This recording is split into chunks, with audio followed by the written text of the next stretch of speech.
Good morning, Magic. I'm Gavin Verhey from Wizards of the Coast, and I'm back today with 2 Baldur's Gate preview cards, and they use the mechanic we definitely worked on the most in the whole set. Let me set things up. A crucial element of Dungeons & Dragons is, well, dungeons. When we were working on Adventures in the Forgotten Realms, we came up with the venture mechanic that let you enter dungeons and slowly work your way through them. We absolutely knew we wanted to try that element again here, but in a way that made sense for multiplayer. Additionally, in the first Commander Legends, the Monarch served a very important role. It kept the game moving, incentivizing players to attack one another. I think Monarch is one of the best multiplayer mechanics of all time. So what about a Monarch dungeon? One that everybody moved through together. Like Monarch, you would get it by attacking other players. And so the kernel of what would become Initiative and Undercity was born. This might be easier to illustrate with a couple of preview cards. So how about we get into them here? Up first is Avenging Hunter. It's 4 and a green for a 5/4 Dragon Ranger with Trample, and when it enters the battlefield, you take the initiative. More on how that works in a moment, but it's worth noting that this mechanic shows up in all colors and even colorless, like Trailblazer's Torch here. It's 4 mana for an equipment, and when it enters the battlefield, you take the initiative. Then, whenever a equipped creature becomes blocked, it deals 2 damage to each creature blocking it, and it equips for just 1 mana. But what is this initiative dealio? Let's let Principal Editor Matt Tabak delve into the details of this dungeon.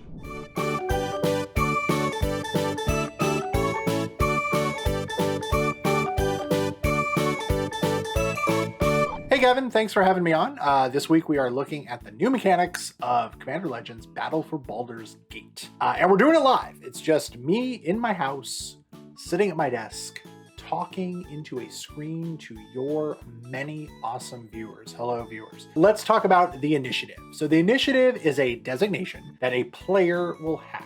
The game starts. Sit down with 2 to 25 of your closest friends, and you begin a game, and nobody has the initiative when the game starts, until an effect tells a player to take the initiative. Once I have the initiative, from that point forward, a single player will have the initiative for the rest of the game. Now, taking the initiative confers some bonuses. Here's how it works. When you take the initiative, you venture into Undercity, and we'll get into what that means in just a moment. Additionally, at the beginning of the upkeep of the player who has the initiative. So if I have the initiative at the beginning of my upkeep, I venture into Undercity. Unfortunately, as I have taken the initiative, other players can take it from me. Whenever a creature deals combat damage to me, that creature's controller takes the initiative. And as I said before, only 1 player will have the initiative at any one time. So if Gavin, let's say you have the initiative and I attack you, you know what you did. And my creatures deal combat damage to you. This causes a trigger ability to go on the stack. When that trigger ability resolves, I take the initiative. That means you lose it. Now I have the initiative. And on future combat steps, other people may attack me and try to take it from me. Good luck. Venturing into Undercity is the major reason why you want to take and have the initiative. And let's talk about what that is. Now, a new dungeon appears with this set called, appropriately enough, Undercity. When you are told to venture into Undercity, if you are not in a dungeon and you are told to venture into Undercity, you start Undercity.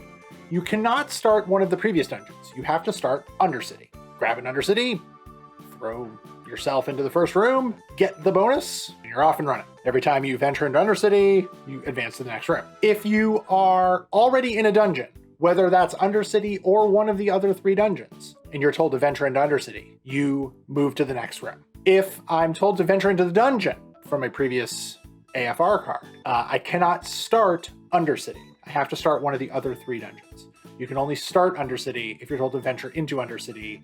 You can only venture into Undercity by taking the initiative. If I can defend myself once I've taken the initiative, every upkeep I venture into Undercity. I can speed run Undercity, get all those bonuses, and just start over again. So once you complete a dungeon, you can just start right over.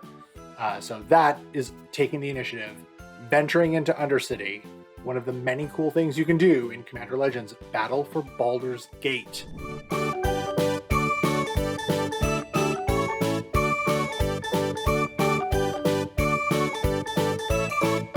Thanks, Matt. So to recap, nobody starts with the initiative. If a player takes the initiative and isn't in another dungeon, they venture into Undercity. Whenever you take the initiative, or if you have the initiative at the beginning of your upkeep, you venture into Undercity. Venturing into the Undercity most of the time means entering and moving forward in the Undercity dungeon, but if you have another dungeon started, you move through that one instead. Whenever a player deals combat damage to someone who has the initiative, they take it and immediately trigger their next room. Old venture cards from Adventures in the Forgotten Realms will still advance you through the Undercity if you're in it. And finally, if you take the initiative and you already have it, you still move to the next stage of the dungeon. You can speedrun the Undercity this way. It sounds like a lot, but it's really pretty straightforward once you cut off some of the corner cases. It's a lot like Monarch. When you hit somebody, you enter or move further into the dungeon. And if you have it on your turn, you get a bonus. Though do note that it's an upkeep trigger, not an end of turn one, so retaining it for a whole turn cycle is extra meaningful. There were a lot of things to get right here, like making sure it was backwards compatible with old dungeon cards without making it ridiculous for one-on-one play. If any of the Adventures in the Forgotten Realms cards could let you choose this dungeon, which was designed for multiplayer, it would really impact competitive play. Monarch has been proven to snowball in one-on-one games, and I imagine something as simple as turn 2 Fate's Reversal just to get this dungeon could lock up a controlled battle. We've already even been keeping an eye on any initiative cards for Pauper as is, given how huge Monarch has been for that format. But the biggest piece to figure out, by far, was trying to get all the rooms on the dungeon right. There needed to be reasons to choose all of them. The first room was one we knew we liked very early on and didn't really change. It helps make sure you hit your land drops, which is really important in Commander. One big note too for Commander Legends Limited is that this gives pretty much every deck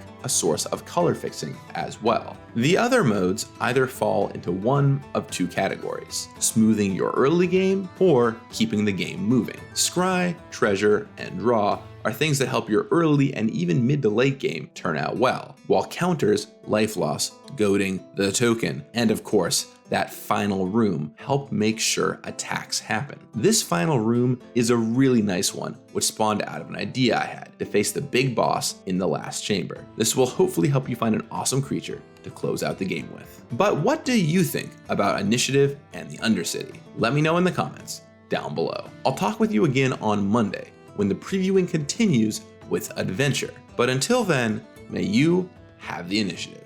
You got this. One thing that's crucial to D&D is building your character. People love crafting their characters and finding combinations and backgrounds for them. It's a huge form of expression in the game. Similarly, in Commander, people love expressing themselves with their commander. In Battle for Baldur's Gate, you will find legends that have